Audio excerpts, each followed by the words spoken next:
இது கொண்டாட்டத்திற்கான ஒரு வழிமுறையா? மது குடிக்கிறதுனால அன்றைய தினம் என்னென்ன ஒரு விஷயங்கள் ஏற்படுது? அரசின் சார்பாக இத்தனை பாதுகாப்பு அம்சங்கள் ஏற்பாடு செய்யப்படுது. கடந்த வருடங்கள்ல அரசின் சார்பாக உயிரிழப்பு இல்லாத புத்தாண்டை நாம கொண்டாடுவோம் என்று ஒரு விஷயத்தை கையில் எடுக்கிறாங்கன்னு சொன்னா, ஒவ்வொரு வருடமும் புத்தாண்டு கொண்டாட்டம் என்று வருகின்ற போது ஏராளமான உயிரிழப்புகள் ஏற்படுது. நிறைய கண்முன்னு தெரியாம அதிகமாக மதுவை குடித்து கொண்டு ஆபாசமான விஷயங்கள் கையில் எடுக்கிறது, மானக்கேடான ஒரு காரியங்கள்ல அந்த இடத்துல ஈடுபடுறது, அதெல்லாம் அந்த மதுவை குடித்து கொண்டு இருசக்கர வாகனத்துல ரொம்ப வேகமாக அதிவேகமாக சாலைகள் கண்ணு முன்னு தெரியாம வண்டியை ஓட்டிட்டு போறது, இதனால விபத்துகள் ஏற்படுதா இல்லையா? பேரன்புக்குரிய சகோதர சகோதரிகளே, செய்தியும் சிந்தனையும் என்ற நிகழ்ச்சியின் மூலமாக அன்றாடம் நாட்டில் நடைபெறக்கூடிய நிகழ்வுகள் குறித்தும் அதிலிருந்து நாம் பெற வேண்டிய படிப்பினைகள் சிந்தனைகள் குறித்தும் அன்றாடம் இந்த நிகழ்ச்சியின் மூலமாக பார்த்து வருகின்றோம்.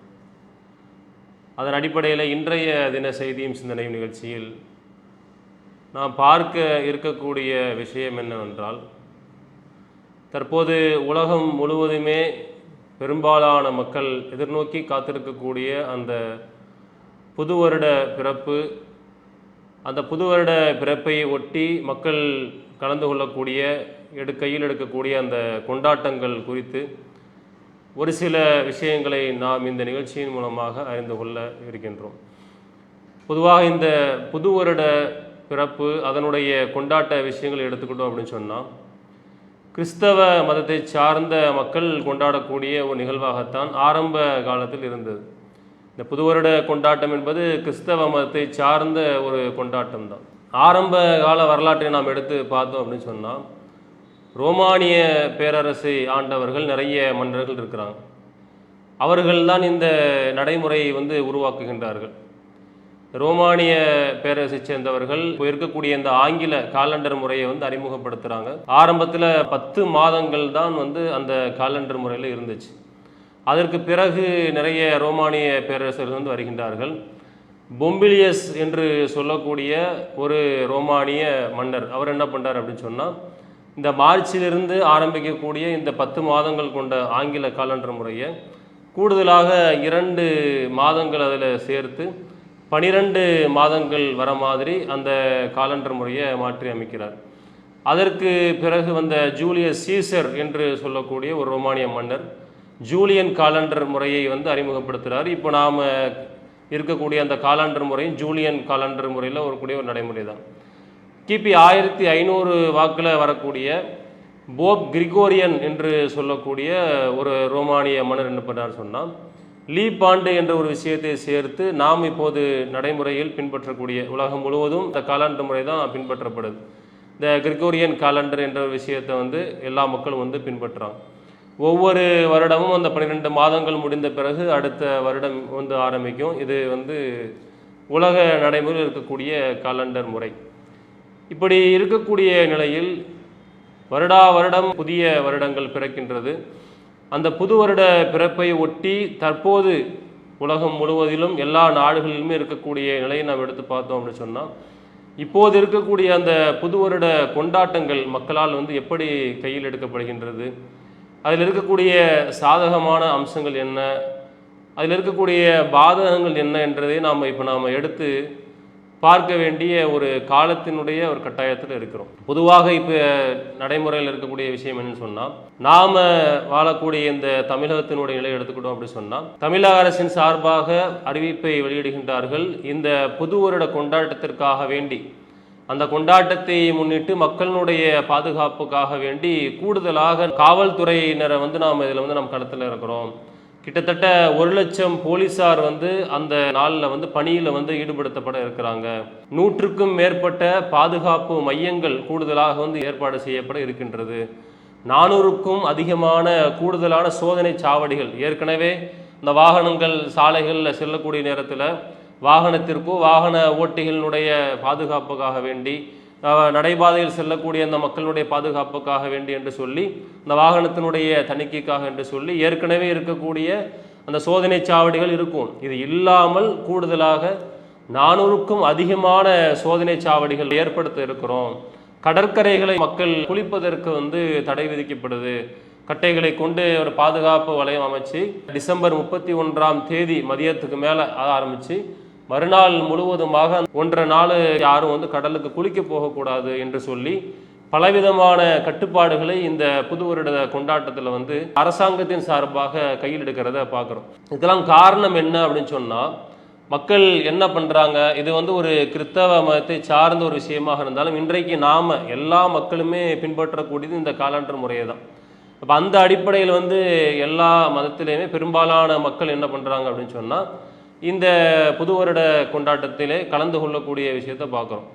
அதில் அதிகமாக முனைப்போட கலந்து கொள்ளக்கூடிய மக்களோட நிலை என்னவா இருக்குது அப்படின்னு சொன்னால், இந்த டிசம்பர் 31ஆம் தேதி மாலை நேரம் ஆயிடுச்சு அப்படின்னு சொன்னால் கேளிக்கை விடுதிகளை தேடி ஓடக்கூடிய நிலைக்கு வந்து செல்கிறாங்க.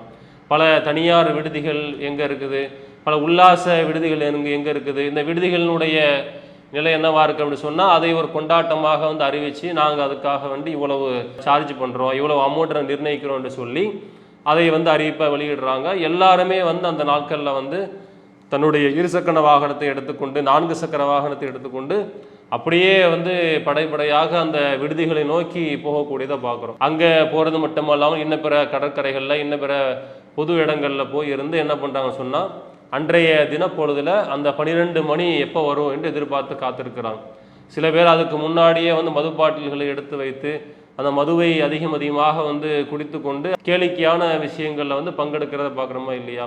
அந்த நேரம் எப்படா வருதுன்னு பார்த்துட்டு இருந்து அந்த 12 மணி ஆயிடுச்சு அப்படின்னு சொன்னால் கையில் இருக்கக்கூடிய அந்த சாராய பாட்டிலை ஓப்பன் பண்ணி அதை அப்படியே மற்றவர்கள் மேலே ஊற்றி என்னென்ன ஒரு கலாச்சாரத்திற்கு கேடு விளைவிக்கக்கூடிய விஷயங்கள் இருக்குதோ அது எல்லாமே வந்து தொடர்ச்சியாக செய்யக்கூடியதை பார்க்குறோமா இல்லையா? இந்த கொண்டாட்டத்திற்கான ஒரு வழிமுறையா? மது குடிக்கிறதுனால அன்றைய தினம் என்னென்ன ஒரு விஷயங்கள் ஏற்படுது, அரசின் சார்பாக இத்தனை பாதுகாப்பு அம்சங்கள் ஏற்பாடு செய்யப்படுது, கடந்த வருடங்களில் அரசின் சார்பாக உயிரிழப்பு இல்லாத புத்தாண்டை நாம் கொண்டாடுவோம் என்று ஒரு விஷயத்தை கையில் எடுக்கிறாங்கன்னு சொன்னால், ஒவ்வொரு வருடமும் புத்தாண்டு கொண்டாட்டம் என்று வருகின்ற போது ஏராளமான உயிரிழப்புகள் ஏற்படுது.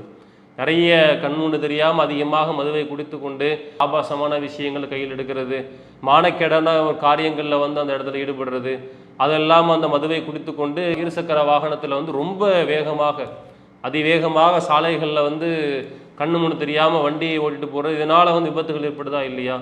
சாலைகளில் போகக்கூடிய பொதுவான பெண்கள் யாராவது இருந்தாங்க அப்படின்னு சொன்னால் அந்த பெண்கள்கிட்ட போய் ஒரு ஒழுங்கீனமான செயலில் ஈடுபடுறது, அவர்களை அந்த ஈவ்டீசிங் என்று சொல்லக்கூடிய அது மாதிரியான காரியங்களில் ஈடுபடுறது என்று சொல்லி ஏராளமான மனித சமூகத்திற்கு ஒவ்வாத விஷயங்கள், ஒரு மனிதனை மிருகமாக மாற்றக்கூடிய ஏராளமான விஷயங்கள் புது வருட கொண்டாட்டம் என்ற பேரில் வந்து இன்றைக்கு கலாச்சார சீர்கேடுகள் வந்து அதிகமாக நடக்கிறத பார்க்குறோமா இல்லையா? இப்போ அதிகமான உயிரிழப்புகள் வந்து அதில் ஏற்படுறது காரணத்தினால தான் இது எல்லாம் நம்ம குறைக்கணும் என்று சொல்லி அரசாங்கத்தின் மூலமாக அந்த மாதிரியான பாதுகாப்பு ஏற்பாடுகள் ஏற்படுத்தப்படுது அப்படின்னு சொன்னால் நான் கொஞ்சமாக சிந்திக்க வேண்டாமா? ஒரு வருடம் முடியுது அப்படின்னு சொன்னால் ஒரு அறிவுபூர்வமாக நாம் வந்து சிந்தித்து பார்ப்போமே. பொதுவாக எந்த ஒரு மதத்தை சேர்ந்தவர்களும் பிற மதத்தை வந்து கொச்சைப்படுத்தக்கூடாது. அந்தந்த மதத்தை சார்ந்தவர்கள் அவர்களுடைய நம்பிக்கைப்படி அந்த மத வழிபாடுகளை வந்து கொண்டாடலாம், தப்பு கிடையாது. ஆனால் எல்லா மக்களுமே அந்த புது வருட கொண்டாட்டம் என்ற பேரில் வந்து இன்றைக்கு தங்களுக்கு ஏதோ வந்து பிடித்த காரியங்களை செய்கிறாங்க. இது மாதிரியான அனாச்சாரமான விஷயங்களை ஈடுபடுறவங்க ஒரு புறம் இருந்தாலும் கூட இன்னும் சில மக்களை எடுத்துக்கிட்டோம் அப்படின்னு சொன்னால், நான் இந்த வரக்கூடிய புது வருடத்திலிருந்து என்கிட்ட இருக்கக்கூடிய இந்த கெட்ட பழக்கங்கள் எல்லாம் நான் வந்து ஜனவரி 1 நான் விட்டுருவேன், ஜனவரி 1 என்னுடைய உடம்பை கட்டுக்கோப்பாக வைப்பதற்காக நான் வந்து உடற்பயிற்சி மையத்துக்கு செல்வேன் என்று நியூ இயர் ரெசல்யூஷன் எடுக்கிறாங்களா இல்லையா? ஏன் அந்த நாளில் தான் எடுக்கணுமா, மற்ற நாட்கள் எடுக்கக்கூடாதா? பாவம் என்று தெரிஞ்சிருச்சுன்னு சொன்னால் அது எப்போனாலும் உடனடியாக விட்டுடலாம். அதற்கென்று ஒரு நாள் வர வேண்டும் என்று காத்து கொண்டிருக்கிற அவசியமே இல்லை. அப்போ நாம் இந்த விஷயத்தை நாம் எப்படி நாம் வந்து அறிவுபூர்வமாக சிந்திக்கணும் அப்படின்னு சொன்னால், ஒரு வருடம் முடிந்து அடுத்த ஒரு வருடம் வந்து வருதுன்னு சொன்னால் அதில் சந்தோஷப்படக்கூடிய விஷயம் என்ன இருக்குது? ஒரு மனிதனுடைய வாழ்நாள் வந்து குறைந்து கொண்டே போவது யாராவது விரும்புவாங்களா? யாருக்குமே சந்தோஷம் இல்லை தானே. ஒரு மனிதனுடைய இளமை பருவம் முடிந்து முதுமையை நோக்கி அவன் பயணப்பட்டிருக்கிறான்னு சொன்னால் யாராக இருந்தாலும், ஆண்களாக இருந்தாலும் பெண்களாக இருந்தாலும் அவன் சந்தோஷப்படக்கூடிய விஷயம் கிடையாது. ஏதோ ஒரு இலக்கை நிர்ணயித்து கொண்டு இதுக்குள்ள அந்த இலக்கை நம்ம அடையணும் என்று சொல்லி அதுக்கு அப்போ ஒரு அர்த்தம் சொல்லலாம். இந்த வருஷத்துக்குள்ள அந்த இலக்கை நான் வந்து பிடிக்கணும், அதில் அப்போ சந்தோஷப்படக்கூடிய ஒரு வாய்ப்பு இருக்கும். காலங்கள் செல்ல செல்ல ஒரு மனிதனுடைய வாழ்க்கை தான் முடிஞ்சுக்கிட்டே இருக்குது. அவனுடைய வாழ்நாள் வந்து குறைந்து கொண்டே இருக்கின்றது. தான் நன்மையான காரியங்களை செய்வதற்கான அந்த வழிவகைகள் குறைந்து கொண்டே இருக்கின்றது. அப்போ அந்த அடிப்படையில் பார்க்கும்போது இது சந்தோஷப்படக்கூடிய விஷயம் இதில் எதுவுமே கிடையாது. வருடம் முடிந்து அடுத்த வருடம் வருதுன்னு சொன்னால் என்னுடைய வயசு ஒன்று முடிஞ்சிருச்சு, என்னுடைய வாழ்நாளில் ஒரு வருஷம் முடிஞ்சிருச்சு, நான் இன்னும் செய்ய வேண்டிய காரியங்கள் ஏராளம் இருக்கின்றது. என்னுடைய உடம்புக்காக இருந்தாலும் என்னுடைய குடும்பத்திற்கு, இந்த சமூகத்திற்கு நான் செய்ய வேண்டிய கடமைகள் ஏராளமாக இருக்கின்றது, இத்தனை வருட காலங்கள் நான் வீணாக்கி விட்டேன் என்று சொல்லி அந்த அடிப்படையில் பார்த்தாலும் கூட அதிகமாக நாம் வருத்தப்படக்கூடிய விஷயம்தான் இருக்குமே தவிர, அதை நாம் ஒரு வருடம் முடிந்து இன்னொரு வருடம் ஆரம்பிக்குது அப்படின்ற அடிப்படையில் சந்தோஷப்படக்கூடிய எந்த ஒரு விஷயமும் கிடையாது. அப்போ அந்த ஒரு விஷயத்தை இன்னைக்கு எடுத்து பார்த்தோன்னு சொன்னால் ஏராளமான மக்கள் அதில் ஒரு சந்தோஷத்தை வெளிப்படுத்துகிறோம் என்று சொல்லி இன்றைக்கு இந்த கொண்டாட்டத்தை எடுத்துக்கிட்டோம் அப்படின்னு சொன்னால் எத்தனை கோடி ரூபாய் அதில் போய் கொட்டப்படுது. இந்த மதுவை குடிக்கின்றார்கள், அது அல்லாமல் ஏராளமான விஷயங்கள் இன்றைக்கி கையில் எடுக்கிறாங்க, என்னென்னமோ உருவாக்கி வைக்கிறாங்க, லைட் செட்டிங்கை போடுறாங்க, ஏராளமான காசை கோடிக்கணக்கில் கொண்டு போய் நியூ இயர் கொண்டாட்டம் என்ற பேரில் கொட்டுறாங்க அப்படின்னு சொன்னால் அந்த பணத்தை நாம் நல்வழியில் செலவிடலாம் இல்லையா? இன்றைக்கு நம்ம நாட்டில் எவ்வளவோ மக்கள், ஏழை மக்கள் இருக்கிறாங்க, சாப்பாட்டுக்கு வழி இல்லாமல், கல்விக்கு வழி இல்லாமல் ஏராளமான மக்கள் இருக்கிறாங்க. அந்த மக்களுக்கு கொண்டு போய் உதவி செஞ்சோன்னு சொன்னால் அது ஒரு சந்தோஷமான விஷயமா இல்லையா? அந்த வருடம் முடியக்கூடிய நேரத்தில் புது வருட பிறப்பு என்ற பேரில் பல லட்சக்கணக்கான ரூபாயில் கொண்டு போய் இது மாதிரியான ஒரு பைசாவுக்கு பிரயோஜனம் இல்லாத, தனக்கும் தன்னுடைய சமூகத்திற்கும் இழிவே தேடித்தரக்கூடிய காரியங்களில் கொண்டு போய் இன்றைக்கு ஏராளமான லட்சக்கணக்கான ரூபாயில் கொண்டு போய் கொட்டுறாங்க அப்படின்னு சொன்னால், இதன் மூலமாக மக்களுக்கு நம்ம சொல்லக்கூடிய விஷயம் என்னன்னு சொன்னால், எந்த ஒரு பண்டிகையாக இருந்தாலும் அது கொண்டாடப்படுது சொன்னால், மதம் சார்ந்த பண்டிகைகள் இன்றைக்கு ஏராளமான பண்டிகைகள் கொண்டாடப்படுது.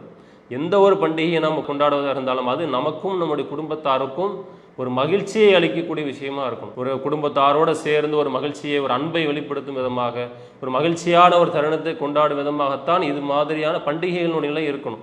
அதை தாண்டி இன்றைக்கு இந்த புத்தாண்டு கொண்டாட்டம் நடைபெறக்கூடிய நேரத்தில் பெரும்பாலான குடும்பங்கள் சந்தோஷம் இருக்குதா? எப்போ வெளியில் போன பையன் எப்போ வீட்டுக்கு வருவான்னு தெரியலையே, கணவர் இந்த நியூ இயர் கொண்டாட்டத்துக்கு போயிட்டார், எப்போ வீட்டுக்கு வருவாருன்னு தெரியல என்று சொல்லி பிள்ளைகளை வைத்து கொண்டு ஒரு மனைவி காத்து கொண்டிருக்கிறார். எத்தனை மணிக்கு வருவாருன்னு தெரியலையே, எங்கே போனாருன்னு தெரியலையே, எங்கே குடிச்சிட்டு எங்கே விழுந்திருக்கிறாருன்னு தெரியலையே, போன பையன் போன மாதிரி திரும்பி வருவானே தெரியலையே என்று சொல்லி வயிற்றில் புளியை கரைக்கக்கூடிய நிலையில தான் இன்றைக்கு பெரும்பாலான குடும்பம் நிலைக்கு இருந்துட்டு இருக்கா இல்லையா? நியூ இயர் என்ற அந்த விஷயம் வந்துருச்சுன்னு சொன்னால் அதை கொண்டாட போகிறவங்களுக்கு மட்டும்தான் ஏதோ ஒரு சின்ன ஒரு இன்பம் அதில். அதை தாண்டி அவர்களோட குடும்பத்தினர் நிலையை எடுத்துக்கிட்டோம் அப்படின்னு சொன்னால் எப்போ வருவாங்கன்னு தெரியல என்று சொல்லி அதிகமாக அவர்களை கவலைக்குள்ளாக்கக்கூடிய விஷயமாக தான் இருக்குது. இப்படிப்பட்ட ஒரு அனாச்சாரங்கள் நிறைந்த ஒரு விஷயமாக இன்றைக்கு இந்த புது வருட கொண்டாட்டங்கள் இன்றைக்கு மாறி இருக்கு அப்படின்னு சொன்னால் அதில் நம்ம ரொம்ப கண்ணு கருத்துமாக இருக்கணுமா இல்லையா? ஆளக்கூடிய அரசாங்கமாக இருந்தாலும், மக்களாக இருந்தாலும், யாராக இருந்தாலும் நாம் செய்யக்கூடிய இந்த காரியம் நமக்கு ஏதாவது பிரயோஜனமாக இருக்குதா? இதன் மூலமாக எனக்கோ என்னோட குடும்பத்தாருக்கோ என் சமூகத்திற்கோ ஏதாவது ஒரு பயனுள்ள விஷயமாக இருக்குமா என்று சிந்தித்து செயல்படக்கூடியவர்களாக இருக்கணுமா இல்லையா? மனிதனை இறைவன் படைச்சிருக்கிறான் அப்படி சொன்னால் நல்ல அறிவை கொடுத்து சிந்திக்கக்கூடியவனாக தான் படைச்சிருக்கிறான். இன்றைக்கு இந்த கொண்டாட்டங்கள் மூலமாக அறிவை இழக்கக்கூடிய விஷயங்கள் என்ன சொன்னால் அதிகமாக வேகமாக போய் உயிரை இழக்கக்கூடிய அளவிற்கு அவனுடைய புத்தியெல்லாம் மாற்றப்படுது. ஏராளமான பெண்களினுடைய வாழ்க்கையெல்லாம் அன்றைய தினம் கேள்விக்குறியாக்கப்படுது என்று சொன்னால் இதை குறித்து நாம் அதிகமாக விழிப்புணர்வு அடையணும். இந்த கொண்டாட்டங்கள் கொண்டாடப்படுவது என்பது ஒரு நிலை இருந்தாலும் கூட அதை சமூகத்திற்கு ஒரு பயனுள்ள வகையில் மாற்றக்கூடியவர்களாக மக்கள் மாற வேண்டும். அது நம்முடைய கையில் தான் இருக்கின்றது. எவ்வளவுதான் கட்டுப்பாடுகள் அரசாங்கங்கள் போட்டாலும் கூட மக்களாக இருக்கக்கூடிய நாம் அதில் விழிப்புணர்வு அடைந்து நாம் திருந்தக்கூடிய மக்களாக நல்ல ஒரு பண்புகளை பெற்று நல்ல ஒரு சமூகத்தை உருவாக்கக்கூடிய மக்களாக இருக்க வேண்டும் என்பதையும் இந்த நிகழ்ச்சியின் மூலமாக நாம் சொல்லிக்கொண்டு முடித்துக் கொள்கிறோம். அஸ்ஸலாமு அலைக்கும் வரஹ்மத்துல்லாஹி வபரகாத்துஹு. இஸ்லாம் மற்றும் சமுதாய செய்திகளை அறிந்து கொள்ள தமிழ்நாடு தௌஹீத் ஜமாஅத் யூடியூப் பக்கத்தை உடனடியாக சப்ஸ்கிரைப் செய்து கொள்ளுங்கள். மேலும் பெல் பட்டனையும் கிளிக் செய்து கொள்ளுங்கள்.